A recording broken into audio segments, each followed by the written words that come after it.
Have you ever stumbled onto a conspiracy in real life? Have you ever accidentally gotten into a real-life conspiracy, perhaps at work or school or university? Like people doing suspicious things or government psyops, just anything at all that you don't think you were supposed to see. B11 comes home from school. Mom is sitting with two guys. One is a policeman, other is plain clothes. Goes and waits in bedroom. 10 minutes later, Mom comes in. It's your dad, he died.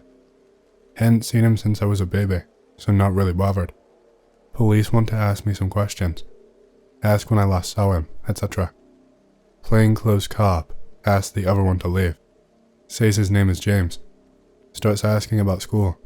Starts talking about gossip. Tells me that lies are bad. Asks again when I last saw Dad. Asks me if Dad ever mentioned the army. Asks if Dad ever mentioned flying. All no. He goes off and they leave. Later found out my dad was a pilot for the RAF who later worked for Boeing. He quit in 1983 when I was 2, then left home without telling my mom. He drifted around and was homeless for a few years. He died in a nursing home in Scotland. Okay, this one happened to me a couple of years ago, and it's real because, unfortunately, it isn't even paranormal. Be a biologist, doing field work deep in some mountainous area. Was going to camp there for a couple of days. Beautiful scenery, small trails here and there, very humid. Set up camp on the first day. Thought I heard cars or very distant voices as dusk was setting. Get fire going. It was hard because everything was humid. Nothing eventful happened. Woke up feeling tired and hungry. Packed up. Went hiking some more, trying to track down certain species of reptiles and whatnot. Climbed down a small ravine because I saw some snake. It slithered under some bush, and as I was struggling to look for it, I heard voices in the distance. Now, you don't want to hear voices in this area. I live in Mexico, and I was doing this field work in an area that is pretty much the border between the states of Sonora and Sinaloa. The voices get nearer. I think I see figures moving in the distance, some 200 meters away. I kept still, hiding behind a bush and some rocks in that ravine. They emerge in a clearing about 100 meters away. 3 people. 2 of them are carrying something. Please no. It's a body. Looks dead. Nope. They shoot it 2 times, and I flinch and cover my ears. At this point, I almost shat myself and tried to lie low and remain silent. I wanted to see what was going on, but at the same time, I did not. Hear those 3 people discussing stuff. They keep at it for a while. I open my eyes because I felt something on my arm. It's a snake. Non-venomous, but I hope it doesn't bite me or get in my clothes. Snake lays still, as do I. I see the killers slowly walk back from whence they came. So does Snake. That face one too scared to move. I lay there for about 2 hours before I slowly walked back to my initial camp. When I finally got back to camp, I packed my stuff and left and called for some co-workers to come and pick me up. As I was going home, I realized they didn't even bother to bury the body. A few years ago, I'm out on the back porch with my parents. They're smoking. I'm just sort of chilling, looking up at the stars. All of a sudden, I hear this sort of staccato rumbling, like a helicopter, quietly at first, but getting louder, behind the trees way out back. We live in front of a big tobacco field, so the trees are really just sort of a natural fence, not woods or anything. I start seeing lights, not like lights in the sky, more like searchlights blaring through the trees. It looked and sounded like there was a goddamn Apache or some stuff behind the trees, but at the same time, it did not feel like it, and I'm pretty sure it couldn't have been. When I first heard the sound, it wasn't a descending rumble, like something coming down from the sky. It was more like it was moving horizontally, just getting closer to our house. This continues for about 10 minutes, and my heart is pounding, and I am frozen in place, just staring at the tree line, and all of a sudden, the lights blink out, and the rumbling fades out really quickly. By really quickly, I mean really, really quickly. Nothing that could make that loud a noise and had lights those big would have been able to move away that fast, and I did not see anything flying through the sky either. None of us said anything during this whole thing. We were just sitting there, watching all this stuff unfold. So to break the incredibly unnerving silence, I mutter, "What the hell was that?" My mum goes, "What was that?" Apparently, neither of my parents heard the sound or saw the lights. I thought they were messing with me at first, but they seemed genuinely curious, and they're not really good liars. Freaked me the hell out. About 5 to 6 years ago, visiting family far away. They live in a town next to the forest. Annoying younger cousins start asking if I used to go to the caves when I was their age and used to live there with my family. Just keep on ignoring them until they get really annoying. I stop for a sec and think, what caves are you talking about? I never ever at all heard of any caves anywhere around here. Get a bit curious and ask relatives about caves in the area. They say there aren't any, at least not within 100 miles. Whatever. Next day, I was heading onto the river, take a walk, clear my mind. Annoying little idiots notice I'm going and start following me and talking about their annoying kid stuff, asking what's my favorite video game, etc. Kind of ignore them and just keep walking. I don't ask them to go away because, well, they're kids and they're family after all. When I get to the part of the road that goes down to the river, they pull me the other way. They start with the cave crap once more. Not this again. It can't be that bad, right? After all, it might be interesting. Alright, lead me to the cave. Walk uphill instead, where I know there's nothing at all. No houses, completely out of sight. They seem lost, and I start doubting them right away. One of them assures me he knows where it is. Wander around and follow him for about 10 more minutes. He gets all excited, he found it. At this point, I'm just ready for a disappointment, a hole in the ground, something like that. It's a tubular entrance going down. There is a short, thick corridor, and it's about 9 feet tall. 2 holes left, 3 holes right. Big enough for an adult person to easily crawl in. Start checking the holes out. There's an awful lot of electronics, very primitively modified. My cousins point out that they had seen these caves, but had never actually been inside. After just a couple more minutes, we hear footsteps. Probably my other cousins or relatives, trying to scare the hell out of us, right? Hear 2 men speaking. Completely unfamiliar. Nope. Pause. It's a very small rural town. There is a part of the town where there is my family and friendly people, but on the outskirts is where a lot of people with a bad reputation live.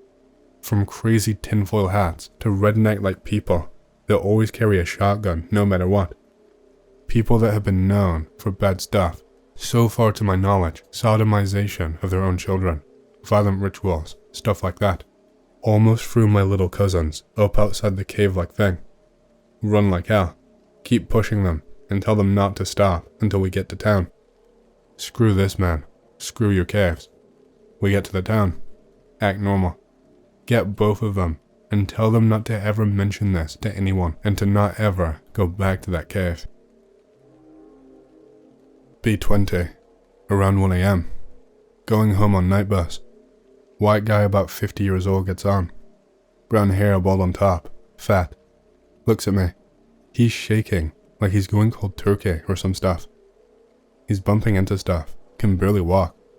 White as a sheet. He sits with his back to me, a few rows in front. Starts to grumble and shake. Mutters something under his breath, says no and then mutters it again. It's just a mishmash of words. Can't take my eyes off him. He starts to shift around in the seat, still grumbling and shaking. Almost looks as if he's dancing or something. He starts scratching at the back of his head. No, no, no, no. See hair actually falling from his head in clumps. What the hell? Pretty damn awake by this point. Scratches himself for 2 minutes until he's almost bald. I am crapping my pants at this point. He suddenly jumps up and stands bolt upright, just like a statue. Thinking I'm just about to fly kick this guy clean off the bus. He spasms a few times, hands down by his waist, then shouts no. The bus stops. Driver opens door and starts shouting at him to get off. He walks towards the doors, calm as hell. turns back and looks at me. His face was not the same. 2 years back, talking crap on other image board, write in a thread that I have proof of human mutilations done by greys. Spoiler, I don't. Go to sleep. Wake up to a flash and humming sounds. See a grey-looking alien next to me. I can move my arms and legs, but when I try to get up, I freeze completely. Full panic mode. The grey just stares at me. Black out. Next thing I remember is a falling sensation. I feel myself bouncing on my bed and I open my eyes. First thing that I do is rush to my PC and delete the post I posted earlier. Go to bathroom and find a scar on my shoulder, which I broke in a brutal way when I was a kid.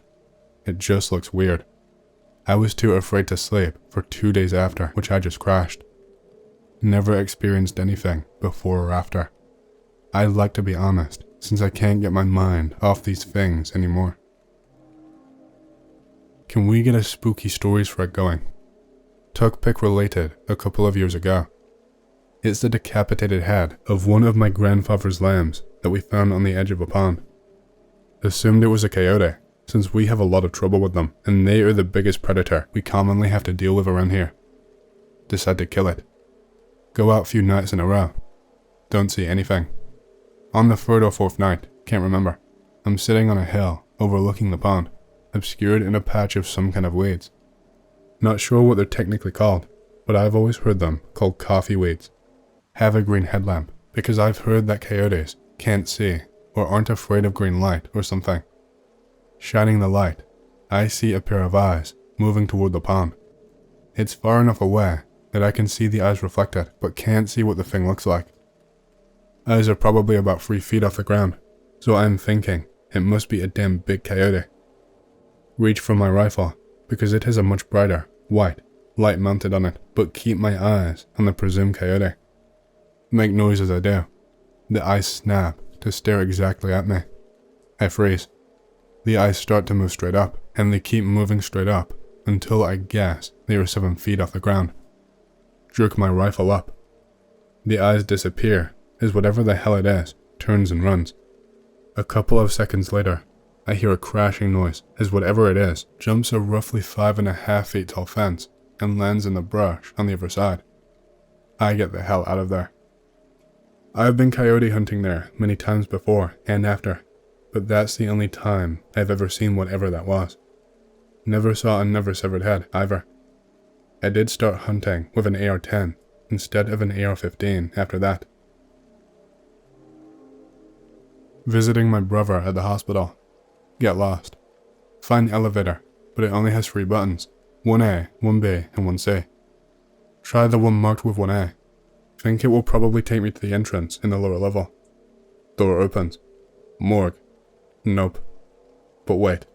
Something is wrong here. Meat hooks everywhere, and it looks too unsanitary for a morgue. Looks like a warehouse.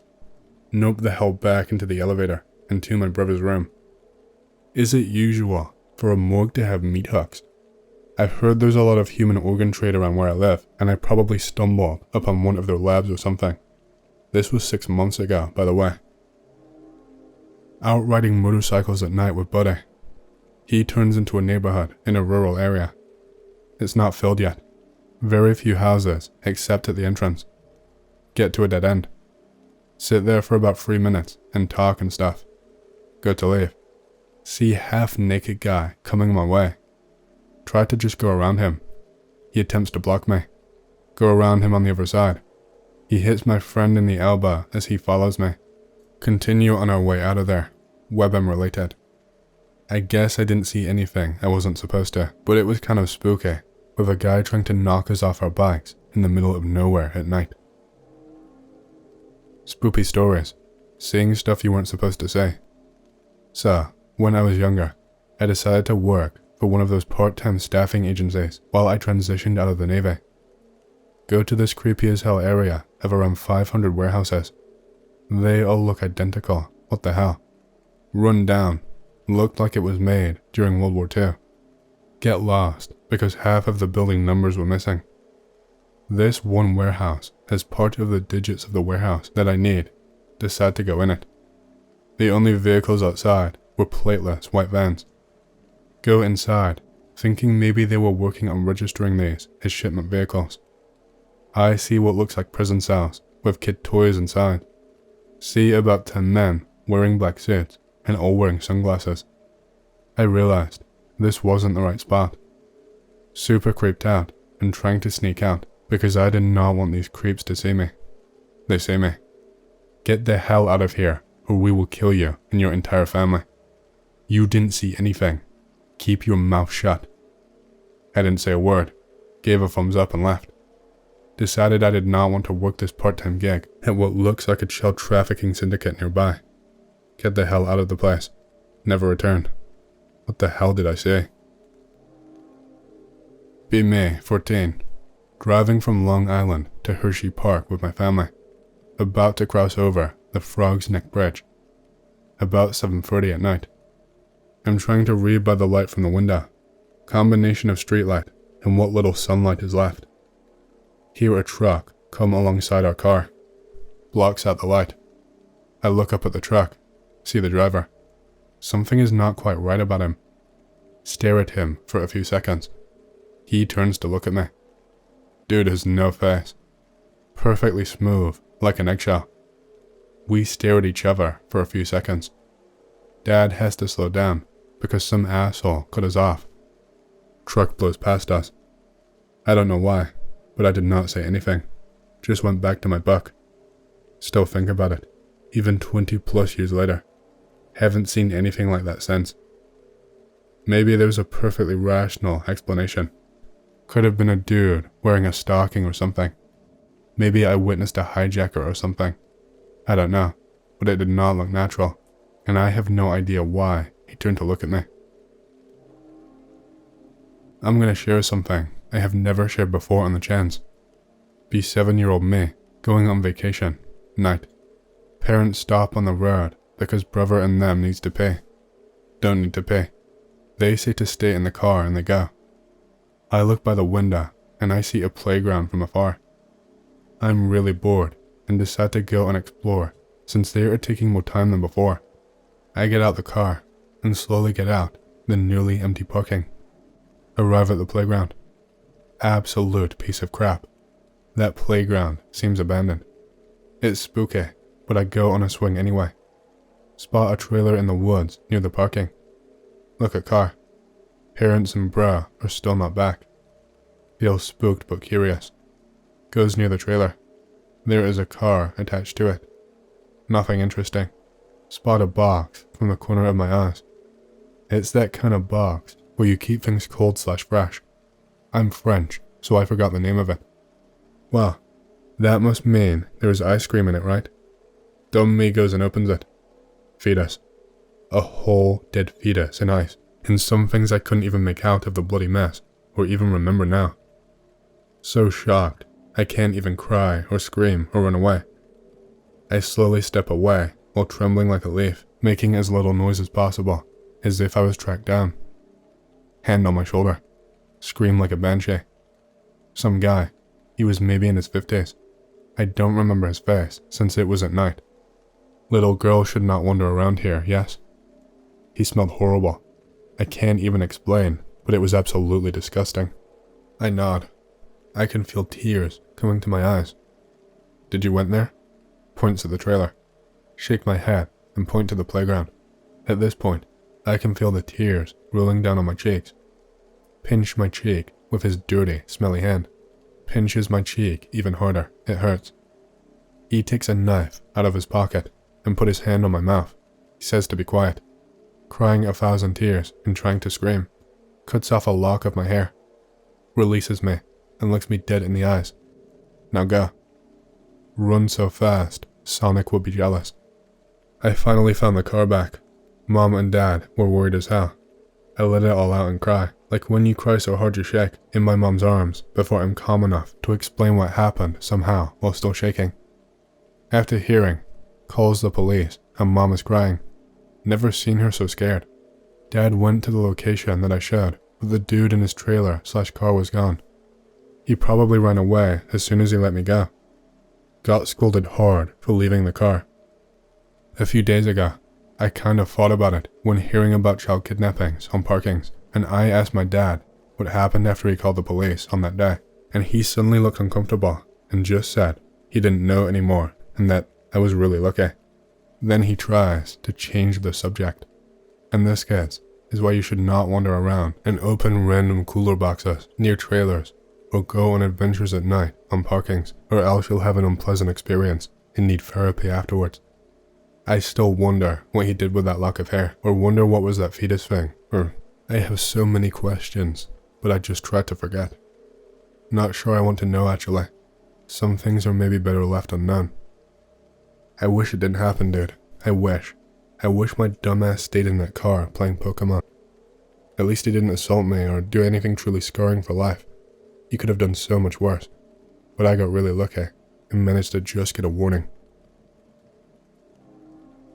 At my aunt and uncle's in rural Wisconsin, late at night. I can't sleep. Go outside and have a smoke. It's October, so pretty chilly, but no snow. Super quiet, newish moon, so also very dark. They live on a lot of land that is relatively uncleared, except for the house and some outbuildings. It's all trees and trails, with a big boggy patch in the middle. Still not sleepy, so I start wandering the plot. Take a trail into the trees.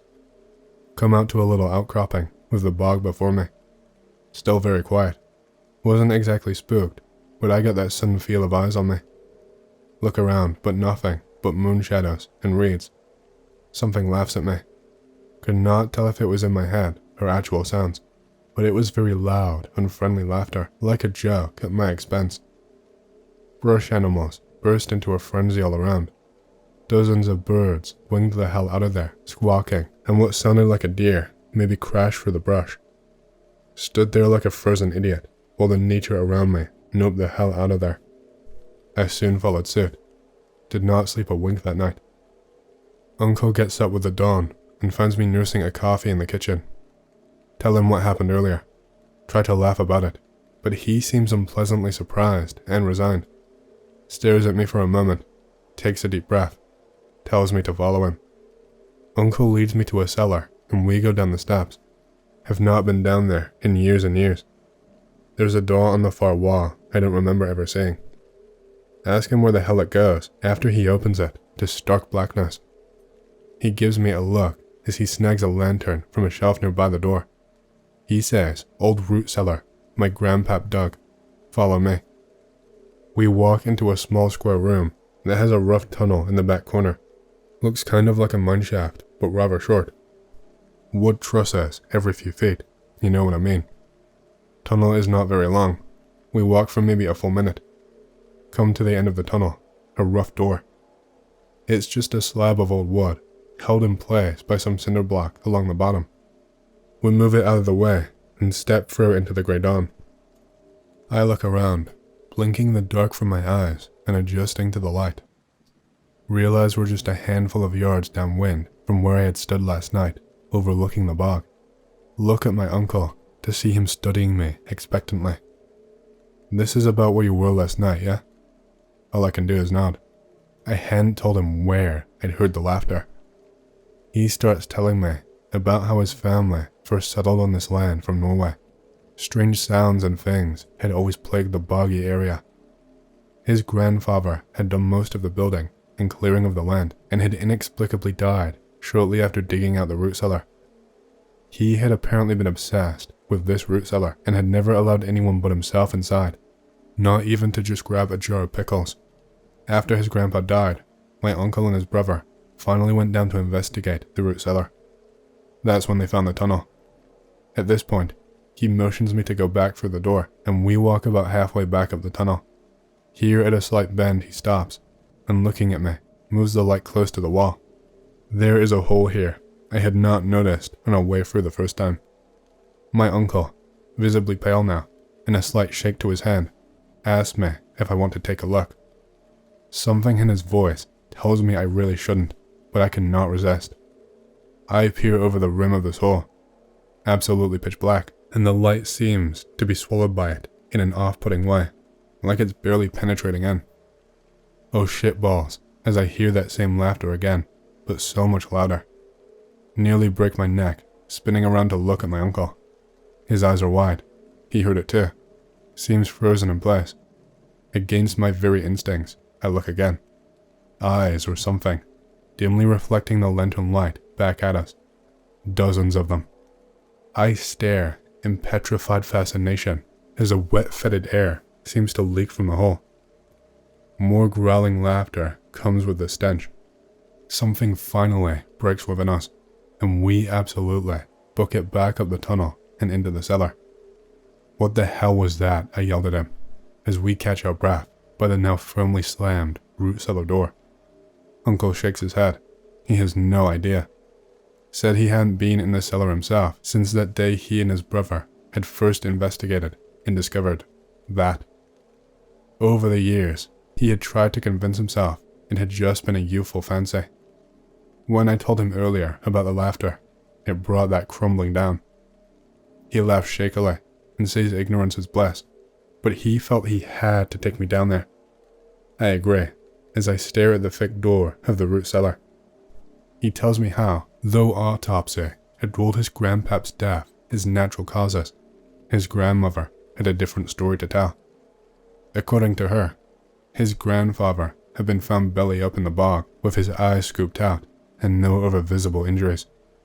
Apparently, the rest of the family at the time had reacted very poorly to this, but the grandmother had been the one to discover the corpse.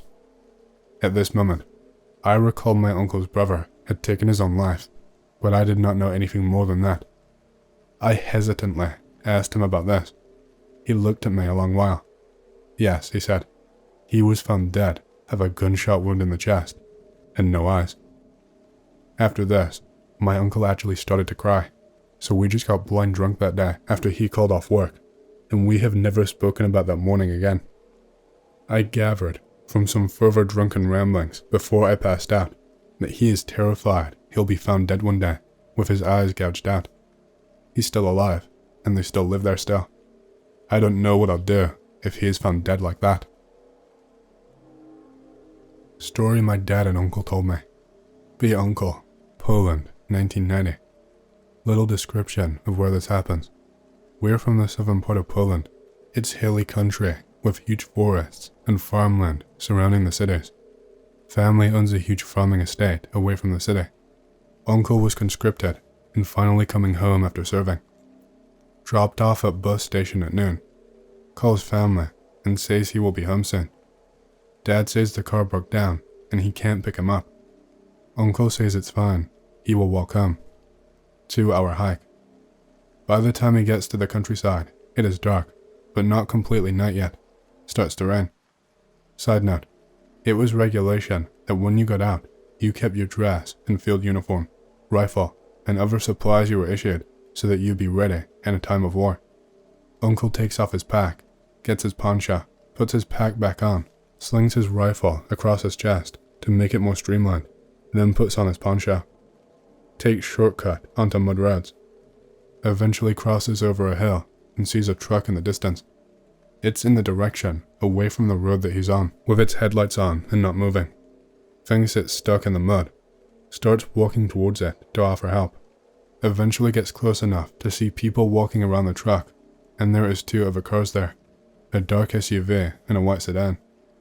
Think it's people trying to help the truck. Gets uneasy and stops in his tracks when they all stop and turn towards him, 50 yards away. Uncle's frozen for a few seconds, then turns around because something felt off. Creeped out and hurries towards home. Eventually, gets to one of the hills near the house, can see it from atop the hill. He turns around and sees headlights barely shining from a hill that he crossed a mile or so away. Ducks down, opens his pack for his binoculars. Laying down, using the hilltop as cover, he looks at the hill and does not see headlights anymore, but sees a car barely showing itself. Spooked, but observes it. Eventually, it reverses and is out of sight. Uncle hauls ass and runs the last few miles back home. A week passes, and he is on a walk with my aunt. Walking down on a windy road on a hill, cutting through the forest to save time. While walking through the woods, in between the road, he sees the same white sedan going up the hill. Passes by them without seeing them. Uncle and aunt take different road home. A few days later, my uncle gets a letter in the mail. Unmarked envelope, opens it up, and reads the letter. "You did not see anything. For your sake, Lance Corporal." Shows my dad. That face when they knew where we lived and who my uncle was. That face when Uncle and Dad keep their rifles in their bedrooms instead of the attic where my dad stored his after he got home. That face when Uncle still has the letter and the envelope.